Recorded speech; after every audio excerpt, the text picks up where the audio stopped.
Welcome to This Week in Habs Land. My name is Jordan, and he is Brian. We are here today to talk to you about our beloved Montreal Canadiens as we approach the regular season. Finally, preseason is over. I couldn't even tell you, Brian, what the actual Canadiens record was in the preseason. You might have some stuff on that. But most importantly, and tell me if you agree on this, the preseason was a success because A, there was no major injuries. Yes, I know Ryan Bacher got hurt, but I don't consider that major. Most of the guys that we were a little bit worried about look better. A lot of the young kids look pretty darn good. And we can now, there was no wicked controversy. We can get into the Tuesday stuff against the Senators if we want, but broadly speaking, as far as preseasons go, this wasn't the 0-6-2 preseason from like 3 years ago. This wasn't last year where everyone was fighting and getting injured and Jack-Eye was about to get suspended. Like, this preseason actually was quite tame, and almost no news is decent to good news, right? 100%. Yeah, the less we have to talk about the preseason, I think the better, because oftentimes what we end up talking about is injuries, and every single one that the Habs sustained, except for Ryan Bacher, as you said, is like a day-to-day thing. Yeah. So Zachary Bolduc might not start opening night. He might, but he might not. But like, it's certainly not going to be several weeks for him to come back. Same with Demidov. So I'm perfectly comfortable with that. Preseason sucks. I want to say one thing about Tuesday night. F Nick Cousins, man. What a weenie. I can't stand that guy. Even when he was on the Habs, I was like, come on, like, you shouldn't be doing that. It's the cheap shots and then running away from fights. That's just, it's embarrassing. Can you be more of a little runaway, tail between your legs kind of weenie and then slash Demidov in the hand? Like, that just sucks. I just have to say that because I know a lot of Habs fans are feeling it. So I'll say that. Preseason's over. Next year, it's reduced by another 2 games. Like, what, last year I think it was 8, this year was 6, next year's 4, hopefully the year after is 2, and then we just won't have a preseason in 27, 28, something like that. That would be the dream, because I'm sick of it. Let's get into some real actual hockey. And I don't know which headline you want to start with, yours or mine, but I love yours. So if you want to jump into yours, I'm sick of talking preseason. Let's figure out what the heck is going on with these forward lines. Yeah, enough speaking about the weenie that is Nick Cousins. Very well put. I won't have to add anything to that. So my headline of the week is a bit of a joke. Brian, how many rookies does it take to make a competent second line?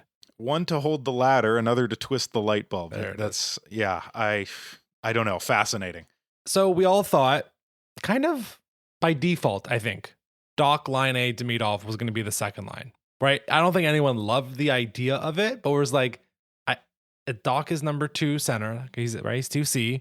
Demidov deserves to be higher up in the lineup, and Patrick Line kind of, has one of the best, if not the actual best singular skill on the entire team. But as the alchemy of that crew, of that trio, I think all of us were dubious of. We saw it a little bit in preseason, and it wasn't working. We had some very light conversations about maybe Demidov's going to be really reduced to just being a power play specialist. You called out last week that there would be rival fans calling him a power play merchant, because maybe that would be the only place we would see him shine. Fast forward to this week, Quebec City game, and we see a revised middle 6 line, second line, third line, whatever you want to call it, of Oliver Kapanen, Alex Newhook, Ivan Demidov. They were fantastic on Tuesday. Yeah, I know the Sens didn't ice everybody they wanted to, but I think the combination of Alex Newhook's speed, the cerebralness, if that's the right word, for Oliver Kapanen's game. It's cerebral, but it's also kind of, it's very subdued. Like, it's quiet. It's a quiet, smart game. And then everything that is Demidov. And again, speaking of alchemy, it worked. In those 12 to 15 minutes they played at 5-on-5, ça marche. Like, it was a real good thing to see right off the bounce. Oliver Kapanen won a roster spot that day. We are recording this after the cuts, and we can jump into the cuts if we want to, but Kapanen made the team.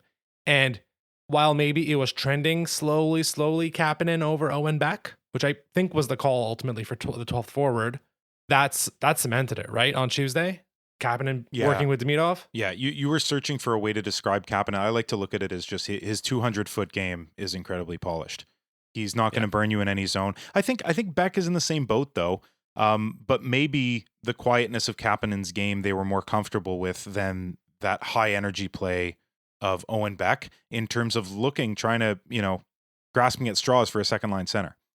And if Kapanen's going to be that's really interesting. I'm almost starting to look at this team as like they have an elite first line that's going to play a ton, and then they have a 3A, 3B, and 3C. They don't have a fourth line. They don't have a second line. They have 3 third lines. So it kind of averages out, and I would not be shocked if those 3 lines had quite similar amounts of ice time, at least at 5-on-5. And then the differences for individual players will come on special teams, which we'll tackle that later. But like Laine is a good example of that. I don't want to give him a ton of time, even if he's on the quote unquote second line. I don't think Laine deserves a ton of time at 5-on-5. But sure, give him tons of power play time on the first or second, like whatever they end up deeming. I think it's second wave at this point, but yeah, I think that's what's going to end up sort of differentiating it. The only thing set in stone right now is that first line. I will say though that Demidov, Kapanen, Newhook line, excellent that they figured that out. It introduces, I think, a ton of question marks lower down, and especially with the question mark around Bolduc and whether he's playing or not. Like, I don't think, but if Bolduc is ready to go, he knocks one of those guys off of that line because that worked so well. What it might impact is the, again, quote unquote, third line, which as it stands right now, is it Gallagher and Veleno who are playing with Doc? Because that actually worked. It may have worked because Gallagher and Veleno were fighting for their absolute lives. Gallagher doesn't know how to turn the switch off, and Veleno's fighting for his career spot, and Doc is having to prove, like, no, I belong here. I'm the second line center. I know you haven't seen me in a couple of years, but here I am. So it could just be that stuff, that they were the only guys trying in preseason, whereas everybody else was like, I don't want to get hurt. But it worked. Correct me if I'm wrong. So, yeah, the downstream effect of Kapanen, Newhook, Demidov working is, okay, so what does everything else look like? Another thing we all had assumed it was going to be the age line, Anderson, Gallagher, Evans. Pencil them in, that's it. That's a bottom 6. We're good to go. It would make Doc, Laine, Bolduc the other line, which I don't think we've actually seen because Bolduc's been a bit banged up. Doc and Laine has worked all right so far this season, and I think I was getting to a point during this preseason of coming to the realization that maybe there's only one roster spot between Patrick Laine and Alex Newhook. Now, the unlocking of this line with Kapanen, at least temporarily, pauses that question. But you still need to find a place, because ultimately what we're answering here, Brian, is with the other 6 guys, where does Patrick Laine play? That's what we're really asking. Because I think everybody else is pretty malleable. I don't know if you'd want...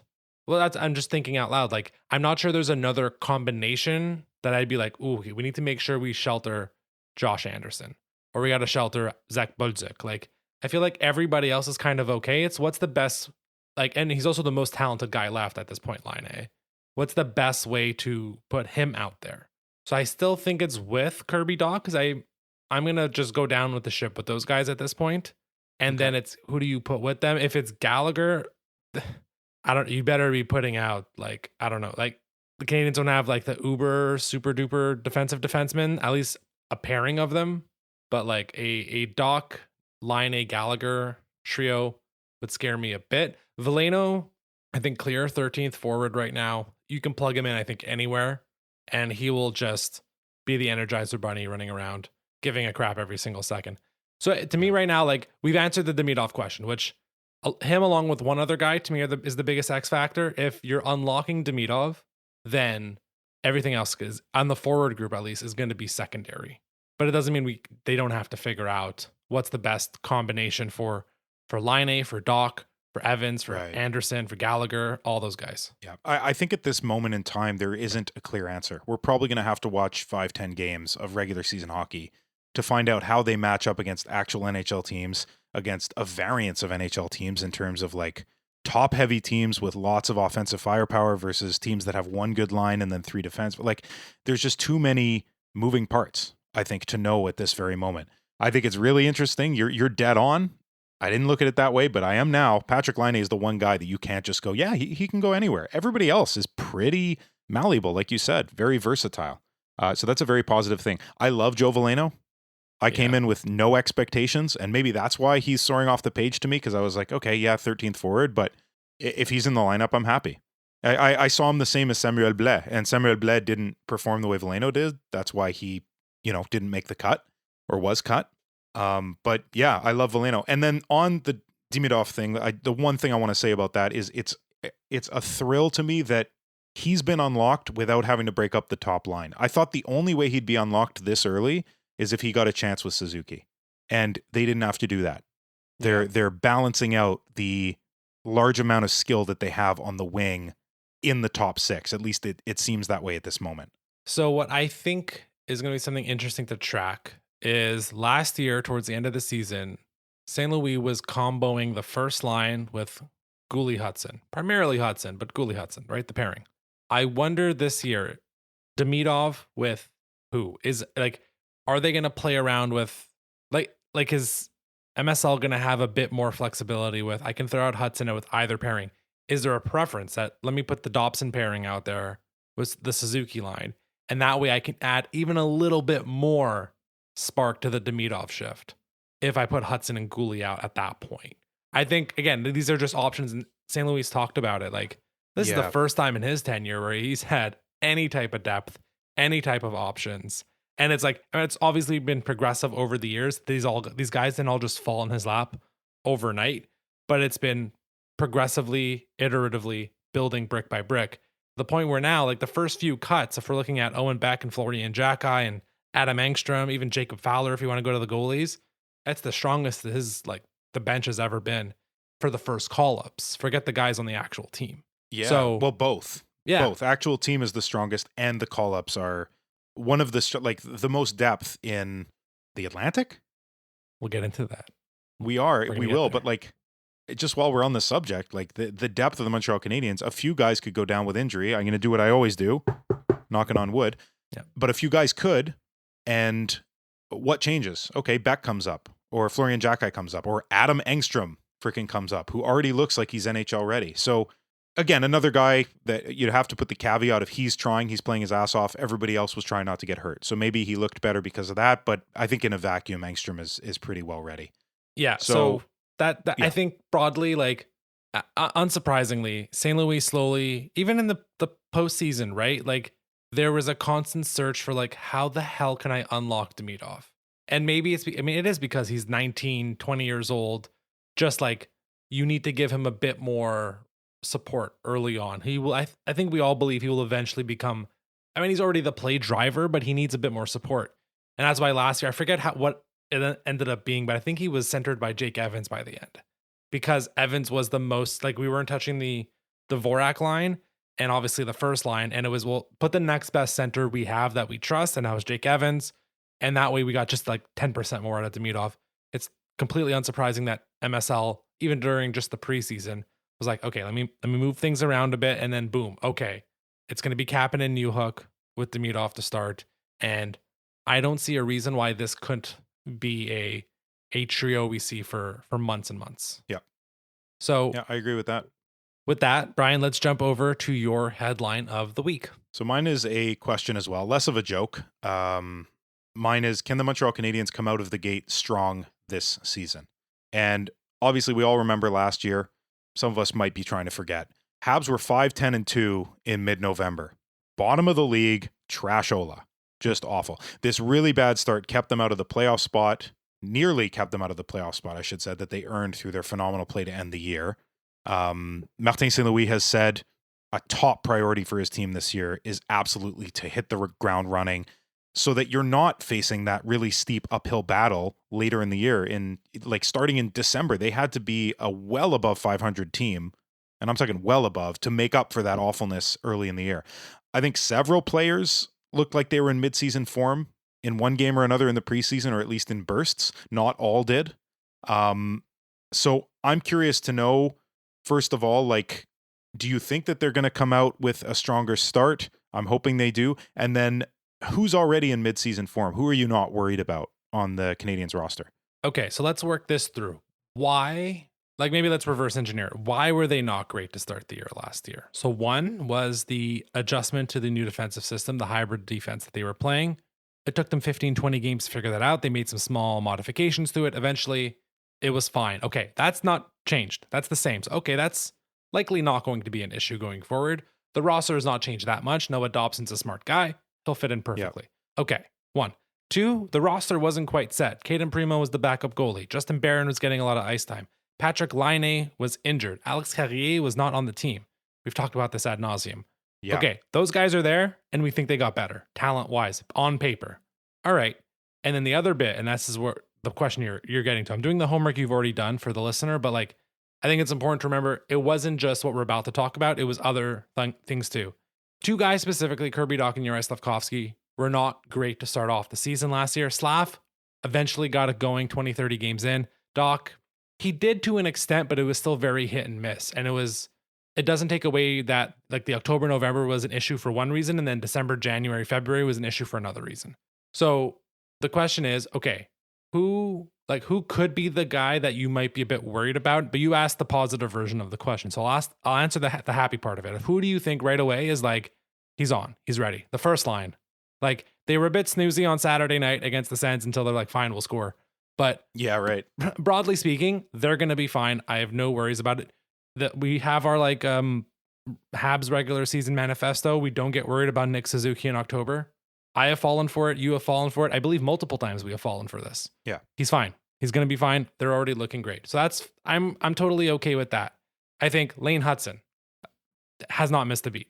No worries about Lane Hudson. Okay. So the best line and your best defenseman from last year look great to me. Kirby Dach looks better. How much better? We'll find out. He looks better there. Yeah. Yeah. Line A, not worse. Maybe a little bit better. Sure. I'm going to hold off on two guys that this is not concerned, but like just question mark on. But before we get into that, maybe you can answer your own question. I'll pitch it back to you.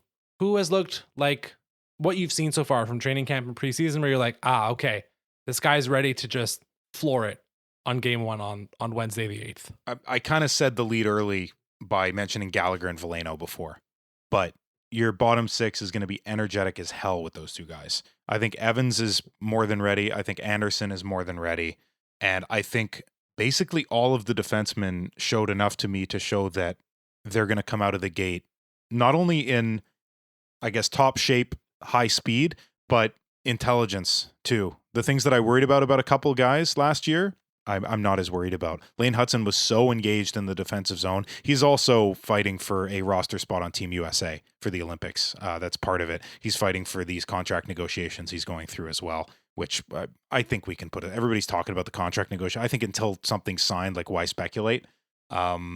Matheson is going to be in a reduced role and more focused on specific elements. Struble and Jackeye looked great at the bottom. I am extremely comfortable with this. The one guy I think I was worried about was Sam Montembeault, and whatever. He's going to figure it out in the regular season. I have so much faith in that guy. Dobson looked great. Actually, Dobson is one guy I want to mention. His movement was so much more controlled. I think that was the biggest. His rebound control, pretty ass at times last year, just to be fair. And his movement, he was moving too much. Post to post, he'd overshoot. Just in the preseason alone, I was like, oh, he worked on that. It was noticeable that he worked on that. He was going to post to post more smoothly. He was coming out of his net more smoothly and back in. Like, I think I'm going to be very comfortable with Dobson in the backup role. And you were right at the beginning to say that Primo's not on the team anymore, so we don't have to worry about like a bunch of losses just due to goaltending early on. So you named one of the two guys in Monty, where I was like, not the best preseason, but I think there's enough trust there that, I mean, Monty's a vet. You trust that he's done this before. He played 60 games last year. So I don't think conditioning is something you have to worry about with Sam Montembeault. But nonetheless, he was not great in preseason. How much that matters, I don't know. The other guy that was, and I've seen this word thrown around, and I kind of agree with it, but it's also like, ain't worried, it's okay. It was Noah Dobson. He was kind of whelming. But I think like we got to give Dobson a bit of time. He is the one bigger piece of the pie that is being added to him. He's the biggest addition to the team, purely from a nice time perspective, more than Demidov. It's Noah Dobson. He was okay in the preseason as well, but that's another one that I'm kind of chalking out. And they also weren't playing all the time with their pairings. It wasn't always Dobson with Matheson. It wasn't always Gooley with Hudson. Like sometimes only one of the guys was playing. Those are just the two guys. And I don't think that's what the same issue that Dach and Slav had last year of like not being in the best shape to start the season. I just didn't think they looked great. So it's not concerned. It's just, I'm just pointing out that those two guys from a preseason perspective were kind of whatever, but that's okay. Yeah. They're established NHLers, and I don't think it's a conditioning thing with either of them. No, definitely not. I think they're in okay shape. In the case of Dobson, I think it's a combination of two things. You said one of them, the pairing, inconsistent pairing. He's not used to the guy yet. and that might not be who he's with all season anyway. And the second thing is he was playing behind AHL level trios, which exposes your defense and your goaltending much more. So both Monty and Dobson, I think, can be thrown a life vest in terms of like, you didn't look great, but you also didn't have that much help up front. More dangerous opportunities for the opposition leads to you looking worse, unfortunately. So I also am completely not worried by that. If by game 15 of the regular season, they both still look that way, then we could start talking about it. Maybe even 15 games is too much. What's an appropriate line here? 7-8 games, something like that. Like, let them get their feet. With Monty, I think it's less games actually, because he knows the system. He's a goaltender. He should just be a goalie, stop the puck. Dobson has to get used to this system that it took all of the Montreal Canadiens defense, about 17 years it felt like to figure out. So give him a bit of time. I think that's only fair for this new elite addition to the back end. So 2 things to remember. One is remember how long the season is. You mentioned it, right? Was it 5-10-2 they were to start the year, and they still made the playoffs? 5-10-2. You can screw up a bit and still get to 95 points, right? And then the other bit is, this is certainly a results-based business, but I think we'll know, right? Just like last year, so that's the record as of mid-November, was 5-10-2. But we know the first half of November, they had started to turn the ship around. The results just weren't getting there. So again, as long as we're mixing the eye test with the numbers, then I think we'll be okay in terms of like figuring out like, okay, Dobson's looking better, but whatever, X, Y, and Z is not necessarily pointing that in that direction yet, but it's clearly trending that way. So I'm just trying to get ahead of this before, like, I think there's certainly a universe where Noah Dobson finishes the season with 40 points. And people are like, what? $9 million, 40 points. What's wrong with you? And then it's like, okay, calm down, because he's going to play 24 minutes a night. He's probably going to be like a plus 15. He's going to be power play 2, and that power play 2 might be one of the biggest reasons for improvement in this team. And he will likely be their best defenseman, getting the shutdown jobs. It's not going to be Hudson and Gooley, I don't think. It's going to be, it'll be Dobson plus, whether that's still Matheson, whatever. It'll be Dobson plus as the shutdown guy by the end of the season. So just keeping an eye on that, keeping an eye on Noah Dobson. But broadly speaking, like, I mean, do you, like, answering your own question, are they going to come out of the gate strong? Yeah, undoubtedly so. They learned their lesson, and it's a priority for MSL. So St. Louis is going to be on them like glue. If you have a bad shift, he's going to go. You remember what happened last year? Remember when we had to win like 7 out of 10 games and then like tie a couple in order to get in? I don't want to do that again. Mm-hmm. Figure your shit out, or I have 3 guys waiting in the minors who could come up in a heartbeat and replace you. He's also got that like replaceability option where nobody's job is that secure. First line, sure. Couple guys beyond that, sure. Top 2 pairings, sure. But like anybody in the bottom half of the lineup is absolutely replaceable. So work your ass off and do the right things. Yeah, and again, if it's Struble and Veleno as the spares, they'll jump in right away. You don't even need to go to Laval yet. No, that's exactly right. Yeah, very good point. All right, so with that, those are our headlines. Brian, I want to spend a bit more time on our season preview. So our headlines are a bit shorter this week, but I think that's going to be all right. Season preview time. What we're going to do is every year, Brian and I have over-unders that we prepare for each other. I have 3 for Brian. Brian has 3 for me, and we track that all year. Sometimes we add a couple during the year. We're going to get to that in a minute. Well, a minute. By a minute, I mean like 25 minutes. Which is how we do on this podcast. Yeah, that's the time is relative on this podcast. So the other one that we always do is the season over-under. Point total for the Montreal Canadiens. Now, I'll just put it out there. It's 9. The number I've put out is 91. I've seen 90.5. I've seen 91.5. 91 flat for us this year. Historically, Brian, you and I are both 3 for 3 on this one. We laughed at 68.5 3 years ago. We said, that's a joke. Under. It was under. For some reason, it didn't change. It stayed at 68.5. Despite the team getting better, we both laughed, said go over. It was over last year. I think 76 or something silly. 77.5. Yeah, we both laughed, said they're going to be at least mid-80s. The Habs laughed at us. Yeah. So we have a lot on the line here. This is the 4th year we're doing this. Now, let's not answer the question just yet. Let's talk about the team, and then we'll come back to the over-unders, and then we'll spread out and check out the rest of the league. So, 2025-2026 season. I've told you that I am trying to find a reason to not be optimistic about this season, because it's just a little too convenient, right? And this is decades of hope biting you in the ass, and then not just with the Canadiens, with many sports clubs, right? Just You believe. They cut your heart out. Yeah.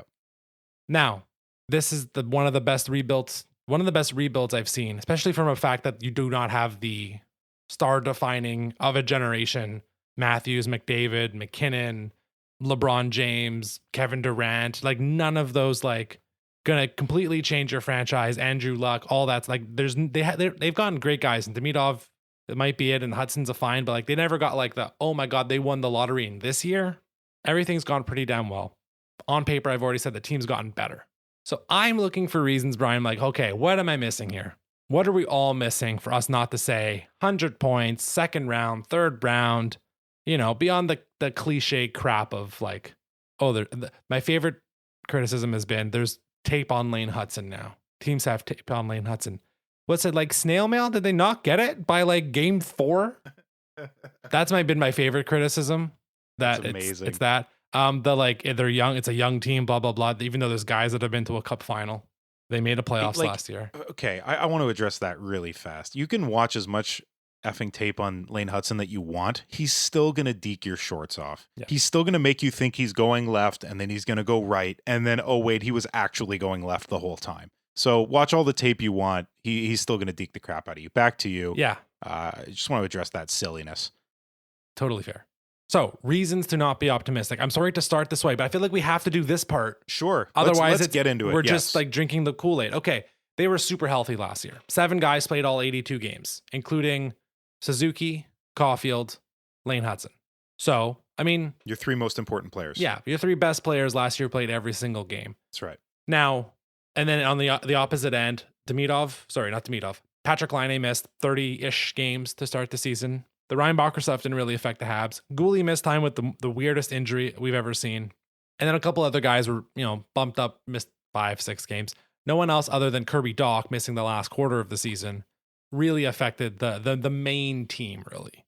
So, and that's just random. That's just injury luck. Well, I mean, luck is not necessarily the right word because becoming injury prone based on training and blah, blah, blah, like you can control elements of it. So they might not be as healthy, one.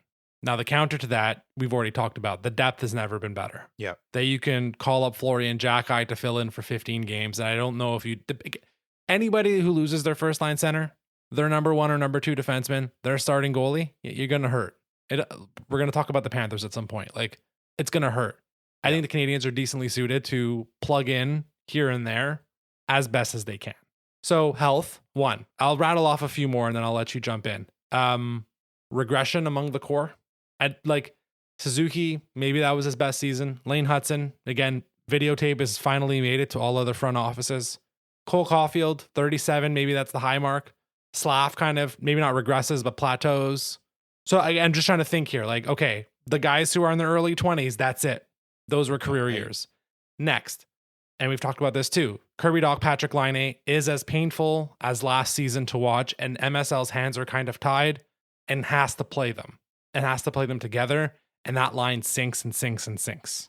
And then the last one is the vets fall off, and that is Anderson, that is Gallagher, to an extent Jake Evans.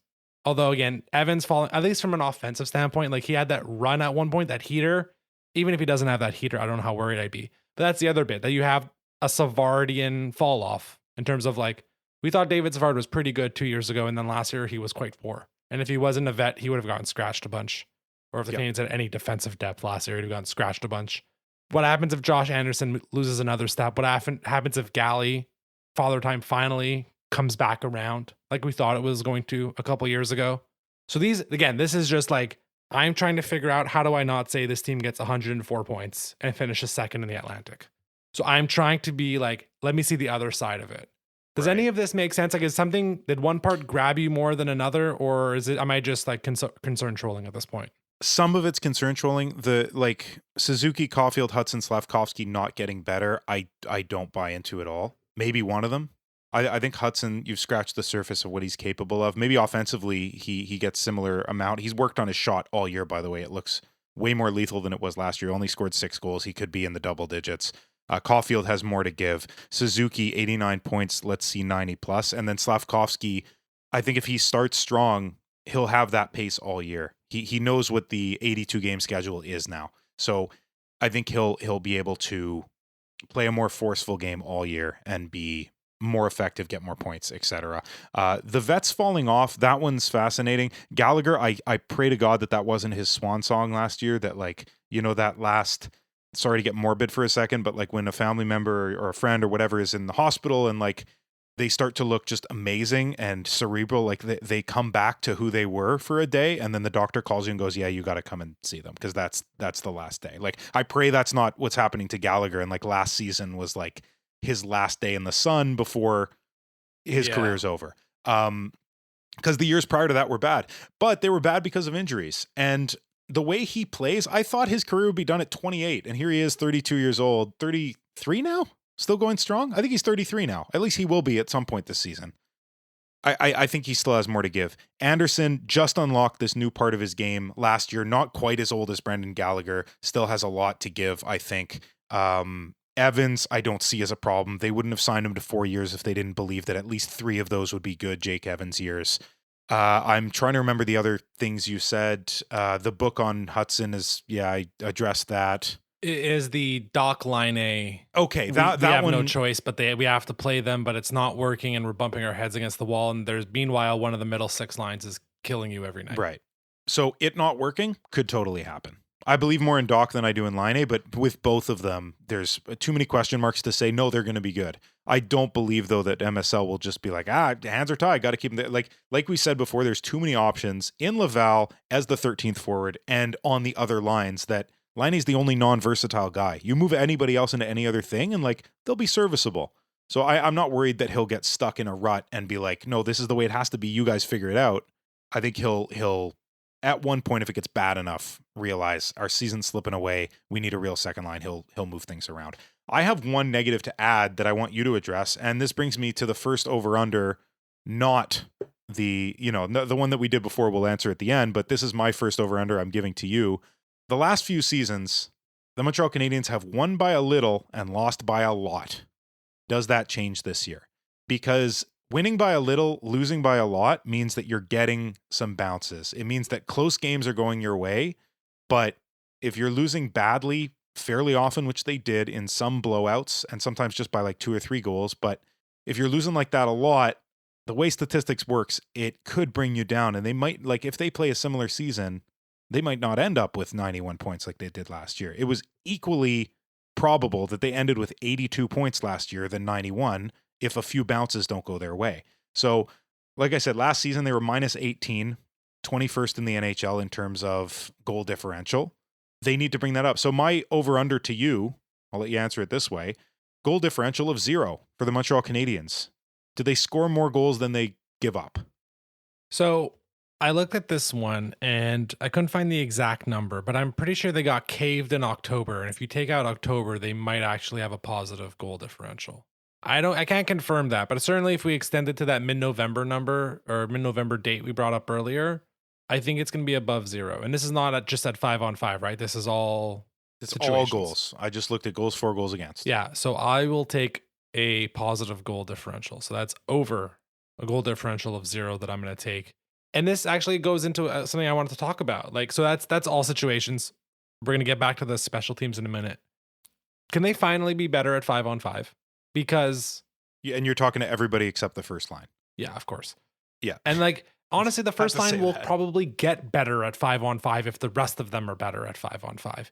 But we've seen time and time again with this team over these past few years, and last year was honestly no different, where they are bottom 10, if not bottom 6 or 7 in the league at 5-on-5 in puck possession, in shot share, and whatever we want to call it.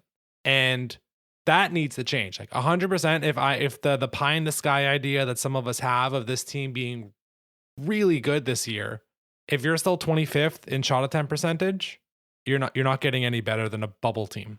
That's it. It's not happening. Yeah. You need to jump up to at least middle of the pack, because there's other parts of this team that are really freaking good. There's a lot of good shooters.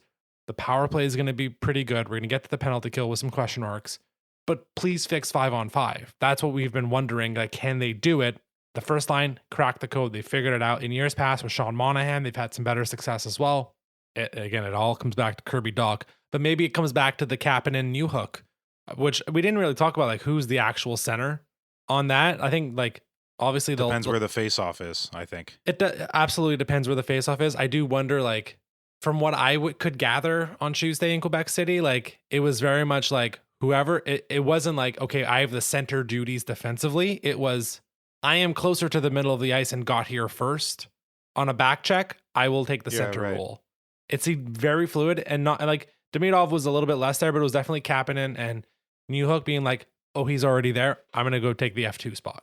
I'm guessing that's how it's going to work. So who they're going to they'll probably just name Newhook as the center, just veteran gets the nod. But like broadly speaking, you're right. It's what side of the ice is the face off on. So yeah, 5-on-5. Can they at least get to 20th? I would hope so. There's too many question marks in the middle six to say definitively.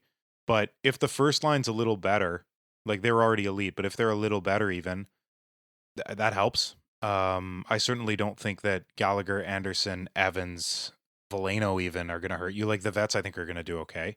I don't know. This one, I've been pretty sure about every other question we've had so far. This one, I don't know. So I think that's one of the biggest ones that it's hard. I mean, we don't know how to quantify it. How much is Noah Dobson going to affect that?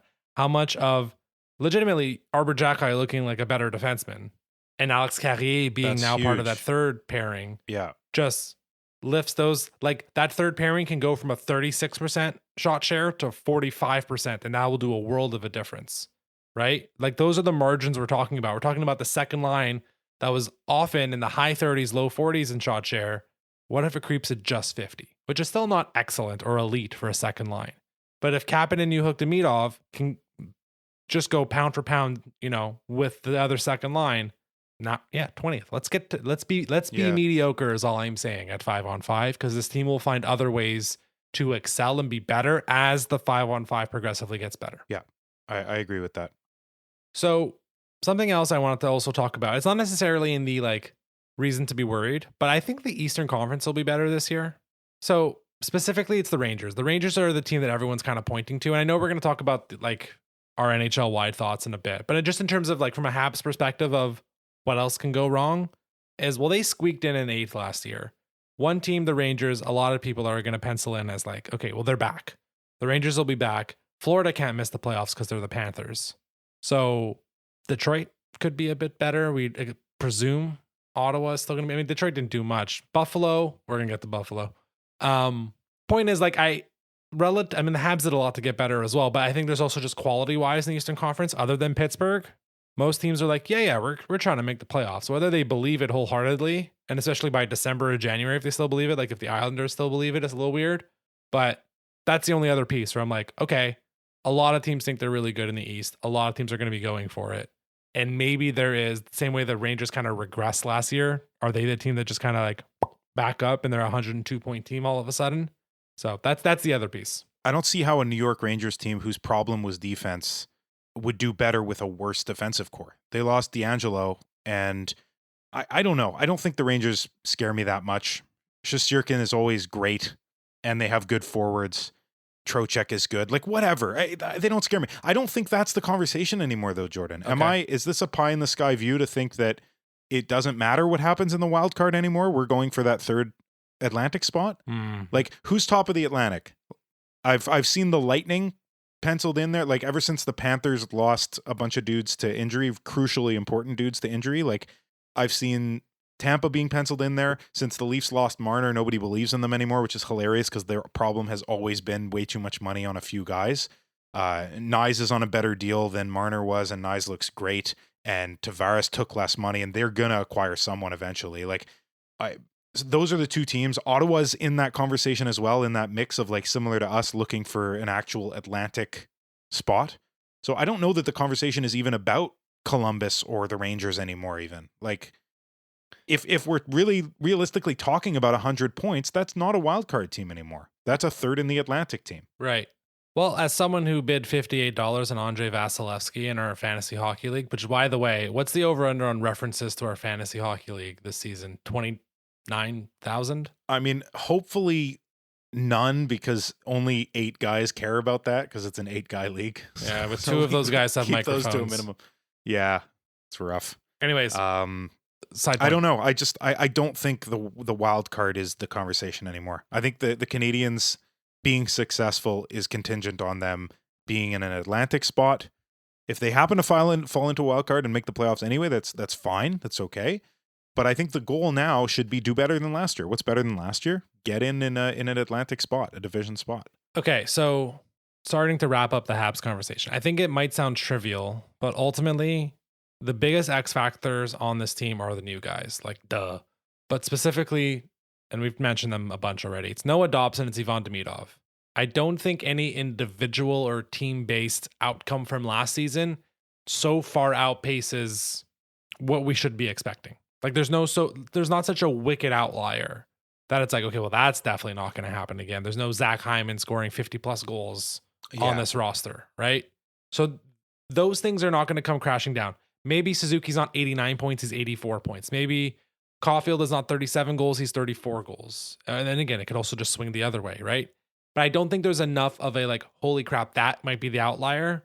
It would be Dobson and Demidov and what those guys can do. And the truth is, despite everything that we learned last year, I think there are still tons of unknowns. I mean, clearly, there are still tons of unknowns. Yeah, We're talking about the dock line. Suddenly, we trust in 2 rookies to usher in this new second line finally.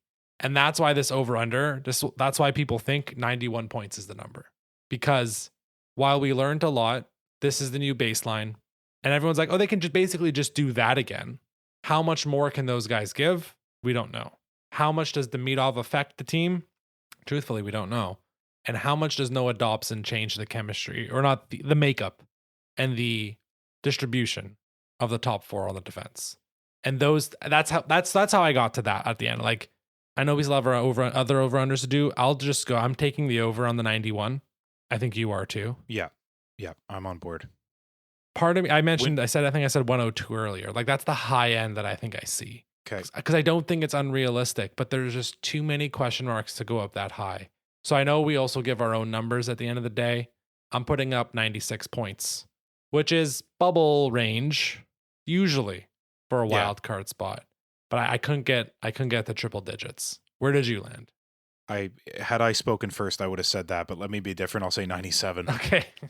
So if it's below 96, you win. If it's above 97, I win. I think that's the right number. Like fringe 100-point team. Mm-hmm. If the bounces go very right, they're at 100 points or more. If things don't go right or injuries happen, they're closer to what they had last season, or God forbid worse. But I don't see that occurring. I think mid 90s to high 90s. That's probably about right. And so I said those are my 2 biggest X factors, and it doesn't have to be specific players, right? I just said like unlocking Demidov and Noah Dobson being the guy to me are the biggest like we have expectations for them, and that's why it's the 91, 96 range, 97. But if those guys go levels up, then we're talking real playoff contender. We can change the words, right? It's not in the mix. It's not playoffs. It's contender. What's it for you? What is the like, oh, that thing? It's this part that I've identified. And we've talked about a bunch of crap over the past 2 episodes. What's the one where you're like, if that's the thing that's different, holy smokes. I don't know that I have one. I don't want to just copy you, but those are the 2 biggest question marks in terms of new guys coming in. And I'm fairly comfortable everywhere else. Like we said, if a guy doesn't work out, we have the depth to replace him. Right. So I don't know. The pairings, like how the pairings are going to work with so many offensive-minded guys, that's an interesting one. But Marty has also said that he likes having that many offensive guys because the defending doesn't only happen in the defensive zone. It happens by puck retrievals in the offensive zone and managing the puck in the offensive and neutral zones so that the opposition doesn't get into the defensive zone. So this new system that they're going to be running in all 3 zones could make up for the fact that Dobson, Hudson, Matheson are all more offensive than they are defensive. Right. Kudos to you for restraining yourself and not saying Sidney Crosby. So, which again, we're not talking about until there's actual news. So let's get into the over-unders. You've already given me one. I took the over on goal differential, so positive goal differential.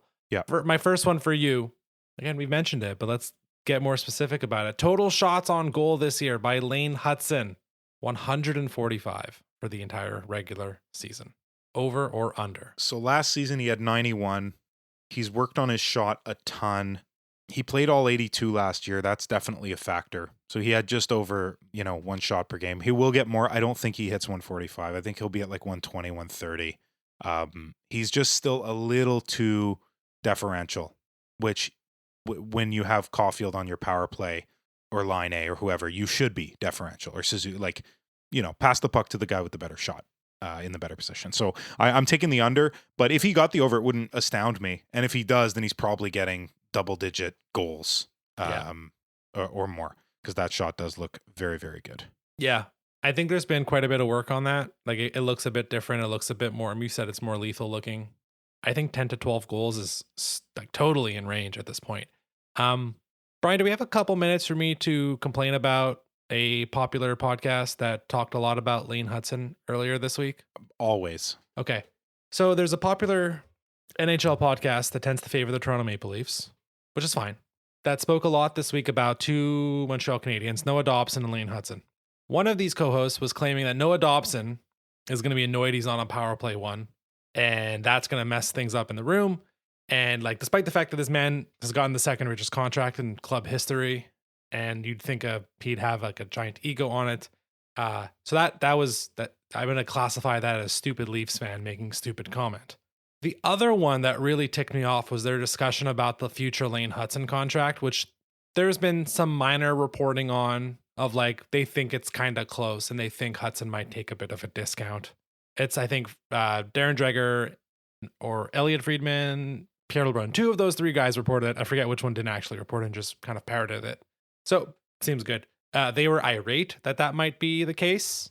And they were being fairly, I think, condescending towards Lane Hutson and they admitted it to a certain extent. I know you want to jump in here. I have one way to close it out, but I'm presuming you listened to this as well. What do you think? Yeah, I listened to it yesterday, so it's still relatively fresh in my mind. I didn't think twice about it because, number one, they're underestimating Kent Hughes' ability to make these guys see the light and say, who gives a crap about money? You're going to make $100 million in your career. Like, relax for a second.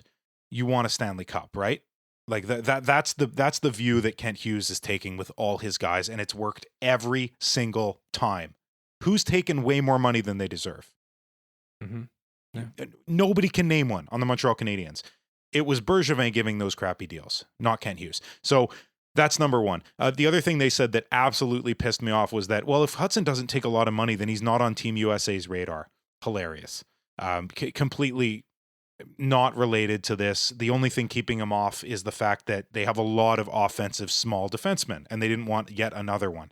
It's too bad that he's quickly becoming one of the best ones that the States can offer. So, he might not take Quinn Hughes' job, but one of the other guys potentially.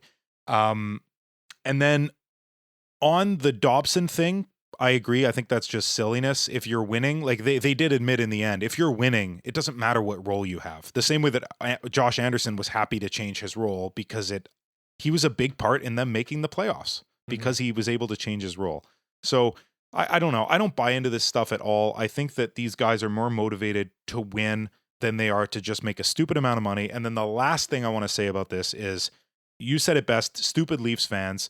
You're used to your captain and all of the elite members of your team saying, no, I don't want 8 years, and that's not enough money.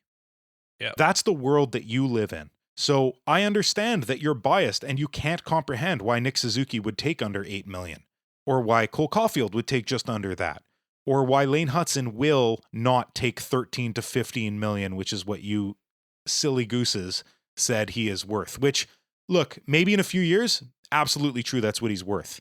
If they hope to win, he can't take that money. Yeah, final thing on this. And these guys are approaching my Bill Simmons rule, Bill Simmons is a popular NBA podcaster. He's a huge Boston Celtics fan. My rule is I don't listen to him when he talks about the Boston Celtics or about my team, the Toronto Raptors. When he talks about the other 28 teams, phenomenal guy. I have no issues. Right. These guys are in the same zone, I think, now.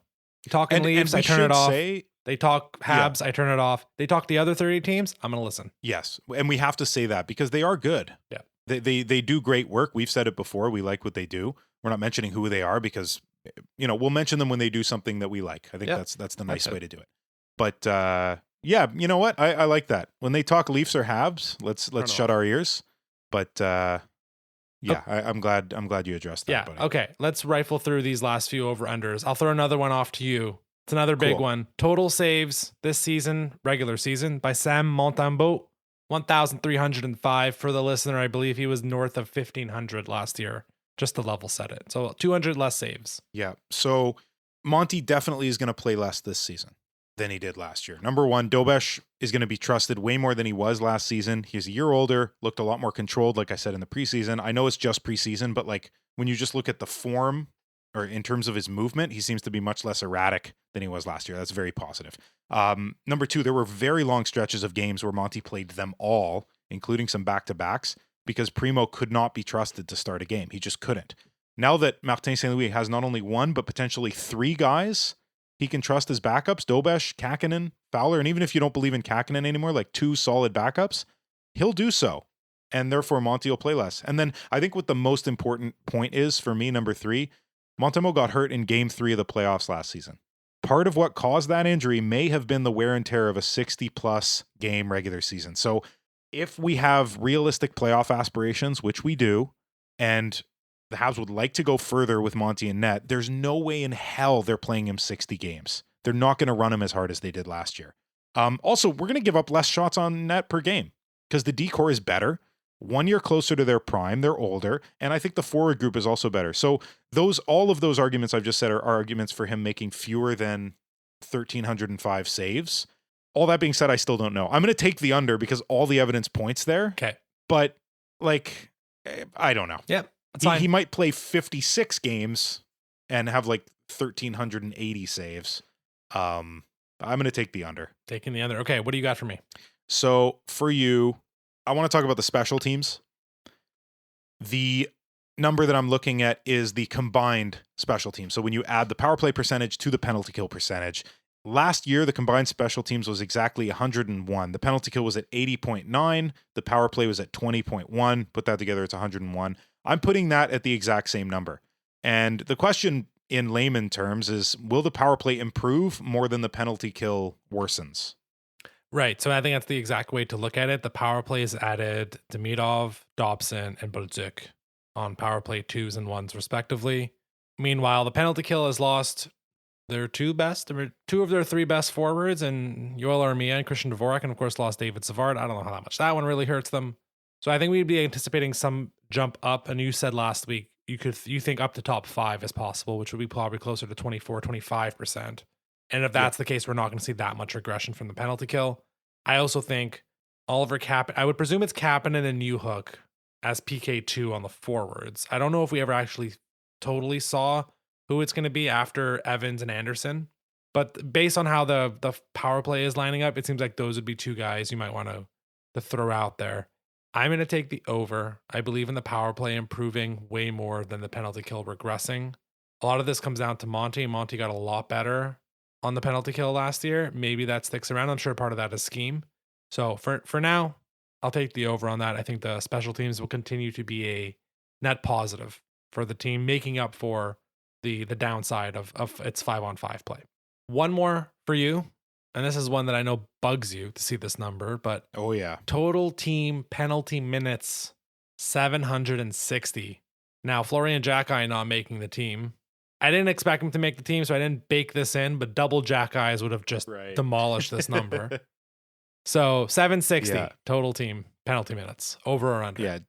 Jack Eye Brothers alone would hit this number by like January. Yeah. 760 is what they had last season. The year prior was 825. The year before that was 955. Holy crow, stay out of the box, you goons.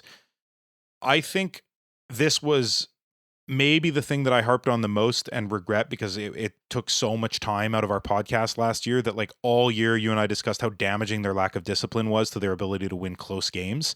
And there were many games last season the Canadiens were like way better at 5-on-5 and they still lost by giving up 7 or 8 power plays and drawing like 2 or 3. So I think penalty aversion should definitely be a big part of the Habs' identity moving forward. I will be taking the under because of that. Part of that is me hoping for it, because I am pissed, like you said, but like realistically, they should bring that 760 number down. They were 7th in the league last year, 7th most in the NHL. Also, you mentioned Florian, but I'll mention his brother. Arbor is beginning to understand that all-important when of dropping the gloves. On Saturday night, he pulled guys out of a scrum instead of punching them in the head. And that resulted in the Habs keeping the power play they just got drawn. And so a handful less fights from him, potentially less fights from Josh Anderson. I think that's going to go a long way in bringing this number down. Arbor was 5th last season in the NHL in penalty minutes. Anderson was 12th. If those guys are more like 15th and 30th, I think that bodes well. And he's also set a precedent that, like, don't mess with our guys. I'm going to beat you up. So maybe guys will take less liberties. I suppose we will see. We'll see. I think the November 1st game against Ottawa might dictate this over or under. If that first Ottawa game is just what a lot of people think it might be, they might just rack up 55 minutes of penalties in that game and that'll crush the over. But we'll see. I think you're right. It's a team that still remains tough, whether it's Jack or Struble in the lineup. Florian will definitely be on the team at some point this year. And there's other guys you mentioned like Josh Anderson, even Slav and Doc. Like, there's some tough guys on the team, especially Slav, like figuring out, okay, this is the line I can walk up to, which is not the same line between Arbor, Jack and Uri Slavkovsky. It's a different line. But you understand how far you can go within your game, what you're comfortable with, your priorities, your responsibilities, and also not ticking off the referees. So yeah, okay. You're taking the under. What's your last one for me? Last one has to do with two dudes that I am fascinated to see how their season goes. Slavkovsky and Demidov. Slav is due for a breakout season. He's a big part of one of the best first lines in hockey, and Demidov is going to be a force on the power play. So I'm putting an addition between the two of them, a sum of their points. Slavkovsky plus Demidov points, 115. I got this number 55.5 seems to be the common over-under on gambling sites for both Slavkovsky and Demidov, which I found was interesting. I think it's a little low for both of them, so I bumped it up a couple points each. So the over would be they both score 58 on average, or average that between the two of them. So 115 points for Slav plus Demidov. So 2 years ago, I gave you an over-under of 3.5 Montreal Canadiens getting, I think it was either 20 goals or 50 points. I forget which one it was. But regardless, you said over.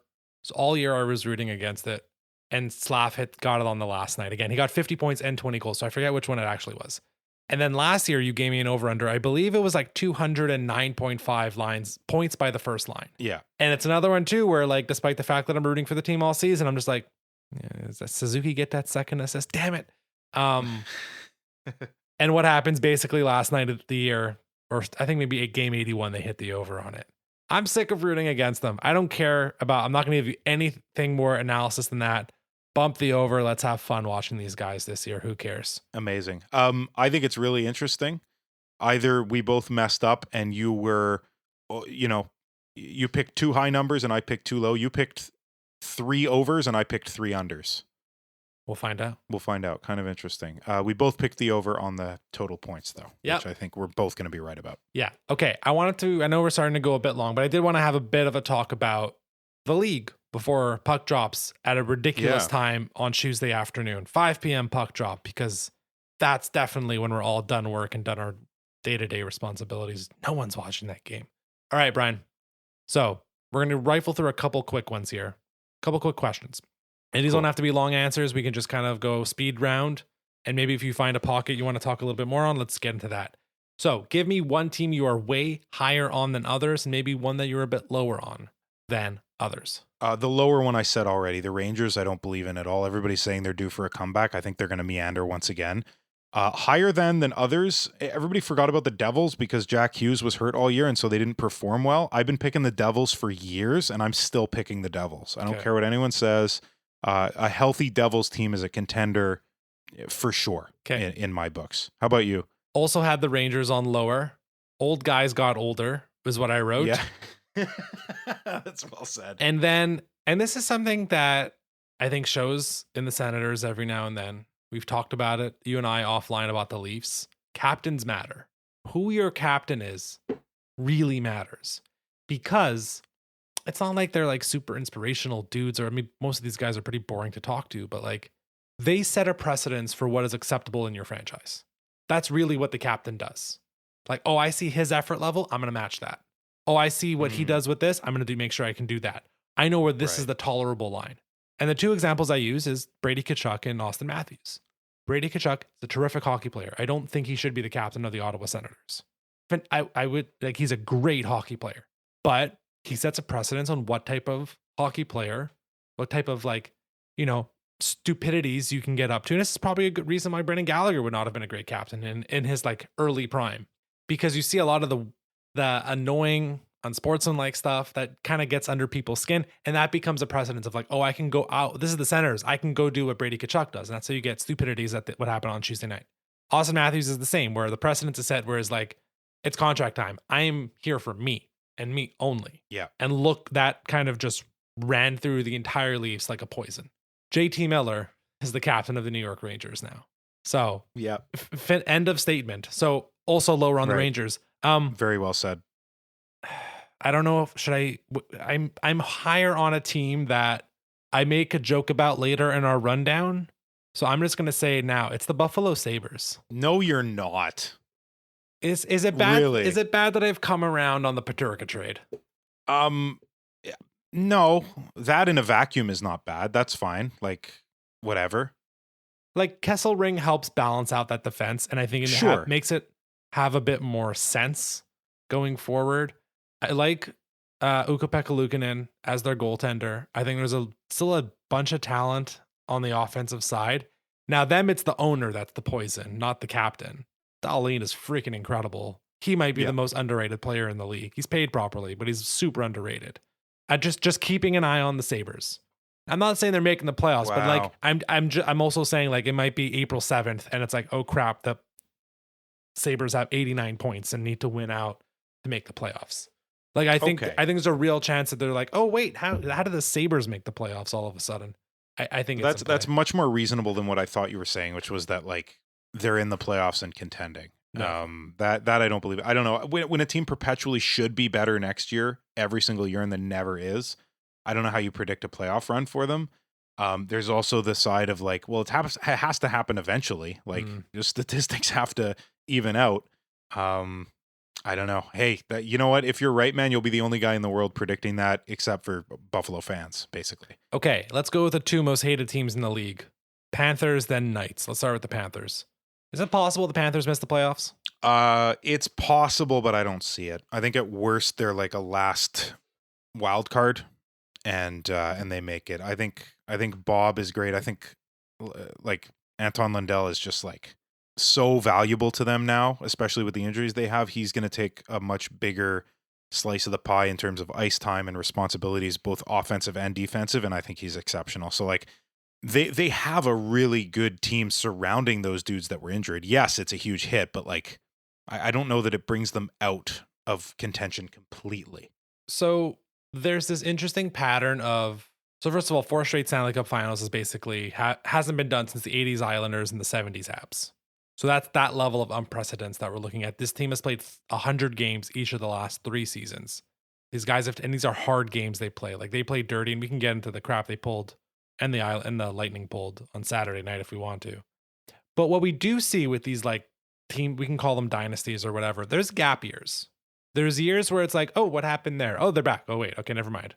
Golden Knights, Cup final in 18. They're still pretty good. Conference final in 21. They win the Cup in 23. In 22, they missed the playoffs, right? Chicago Blackhawks won the Cup in 2010 and 2013.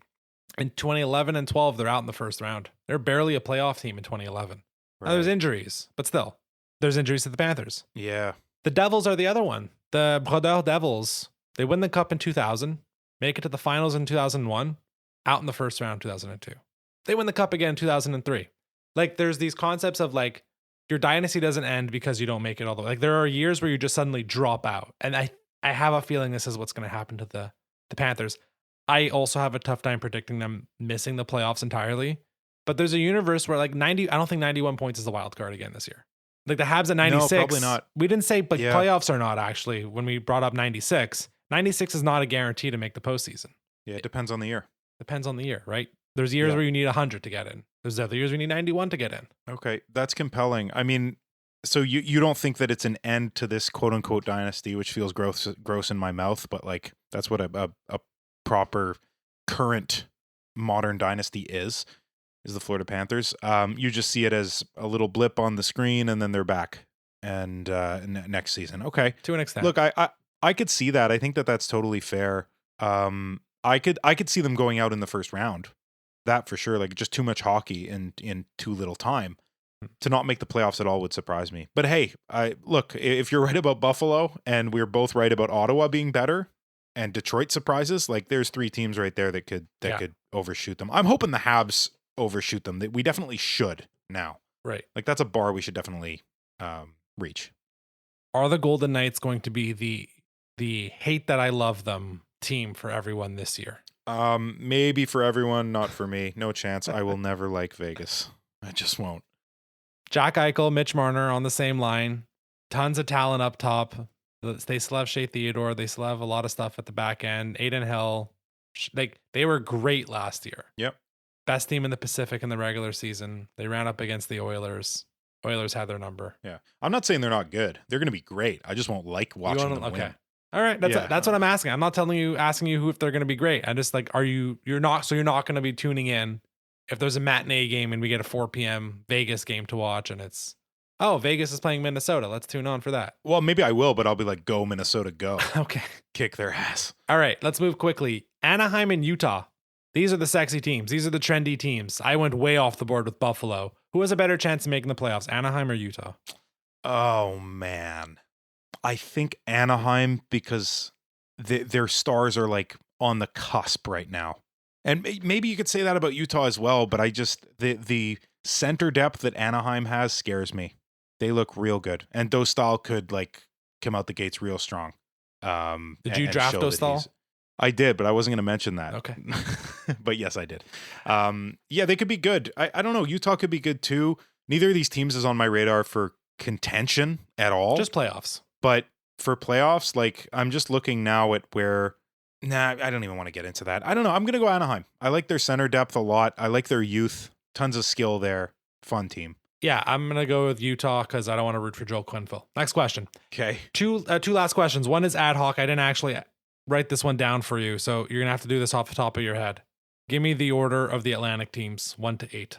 Or 8 to 1 if you want, but I feel like you're going to get confused if you do 8 to 1. So I basically did all of these off the top of my... I know you sent these to me earlier with the intent of me looking at them and really researching it, but I didn't have time. So I just went from the gut. So I'll do that with this as well. I'll pause you for a second. Let's go one by one.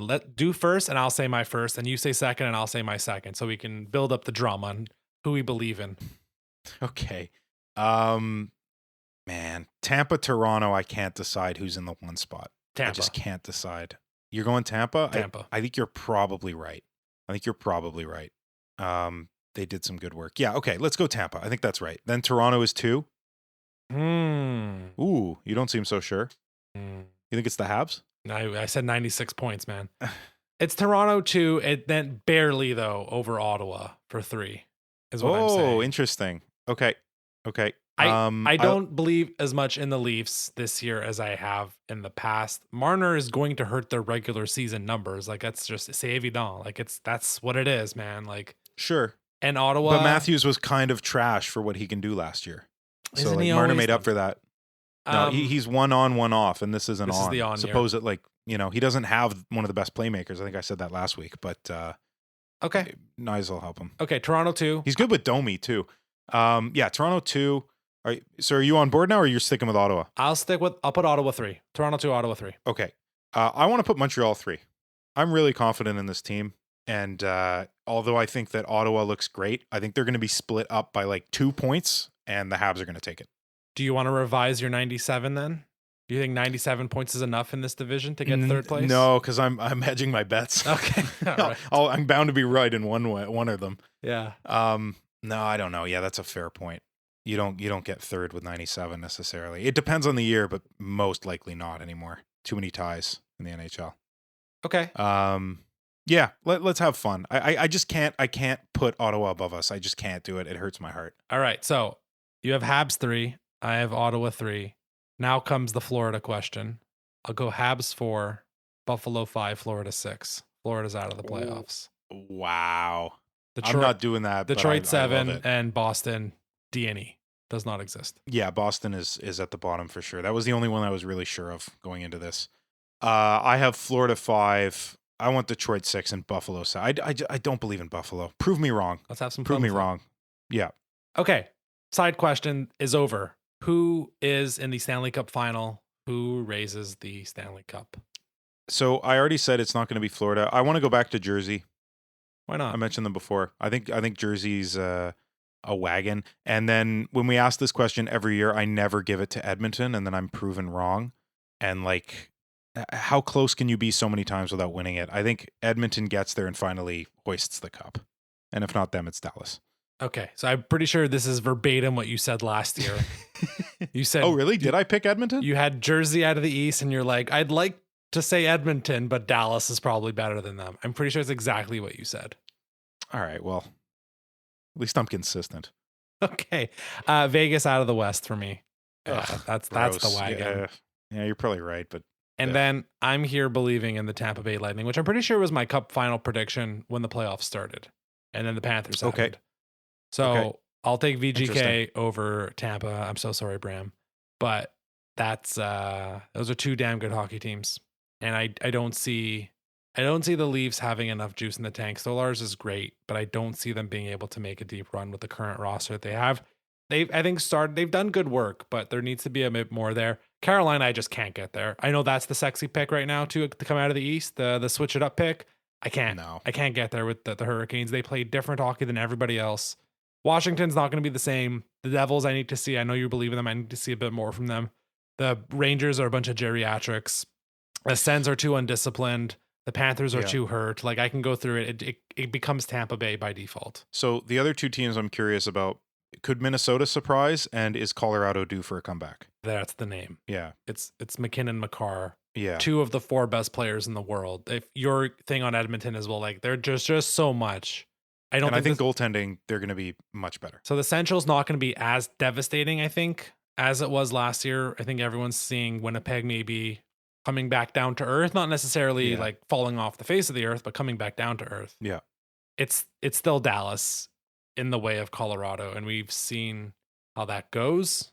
That's the hard part with Colorado. They have to play Dallas by round 2. We'll see. Yeah. Anyways, we will see. Let's enjoy this one of the last few seasons before we get up to like 33, then 36 teams. So let's enjoy this final couple of years of parity. Oh, darn. We're already like an hour 15 of the episode. I guess I can't crap on Gary Bettman. Nope. All right, Jordan, let's wrap it up. We'll save that. Thank you all for listening. This has been This Week in Habsland. You can follow us on social media at HabslandPod. If you like what you heard, feel free to leave the 5-star rating on Spotify and Apple. Podcast will be with you every Monday throughout the regular season and postseason, because that's happening. And until next Monday, go Habs.